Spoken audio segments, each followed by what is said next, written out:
Okay, before we move on, well, we are moving on, but the irony is if you look on your screen, this is your intro paragraph. It's your fill in the blank intro paragraph. This is the only document that is not in your writing packet. Okay, this is the only document that is not in your writing packet. However, it is in your learning module. And you can download it and fill it in. If money's an issue or you don't have a printer, just take a look at the screen right here and just write out everything. It won't take too long.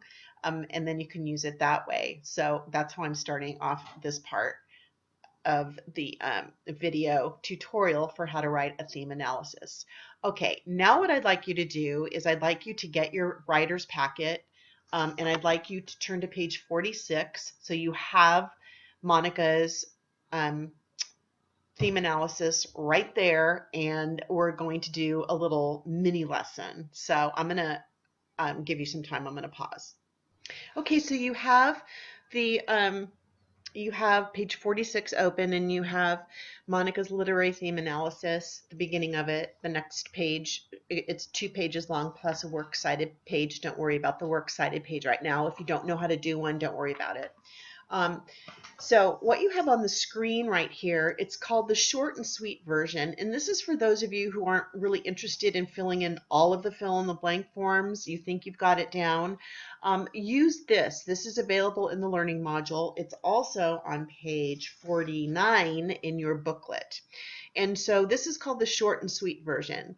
Write down the author's name, the type of literature, title of the literature, a mini plot or summary, protagonist, his motivation, his antagonist, and again, you're used to all of this. What you're not used to is all of this. And so what you're going to do is, let me just bold that for you. So this is what you're going to, this is the stuff that you need to add. You need to identify a theme, you need to define a theme, and then you need to put it in a sentence. You're going to say and it's called your thesis statement. In Bob Smith's short story, Blah, a dominant literary theme is blah. So that's the short and sweet version. And again, this is what your body paragraph looks like. The fill in the blank body paragraph form that you just looked at, it's this. And it's what's your topic sentence. It's we see this theme through blah, and the pinpoint or summary sentences, and this is what they are. What's going on in the story right before that textual evidence that you're going to use takes place. And so the next sentence is always for example. So you're going to have your topic sentence. Then you're going to say, we see the theme revealed through this. And then you're going to say, for example, and you're going to tell me what's going on in the story. In Shame, there's lots of stuff going on. He starts, talking a little bit. He's not at school yet. He's washing his clothes. They're sopping wet because he washes them in ice water. And then all of a sudden he's at school and he's hungry and he talks about eating paste and uses the metaphor or the symbolism of pregnant. And then he raises his hand to offer money and gets embarrassed in school and blah, blah, blah, blah, blah. Okay, so I need to know what part of the story is going on before the evidence that you've decided to use takes place. So do it this way. Pretend that I have not read the short story. I have no idea what it's about. And so you really need to let me know exactly what's going on in the story right before the textual evidence that you're going to use that proves your theme. So that's what this is. Then what is the textual evidence that proves your theme?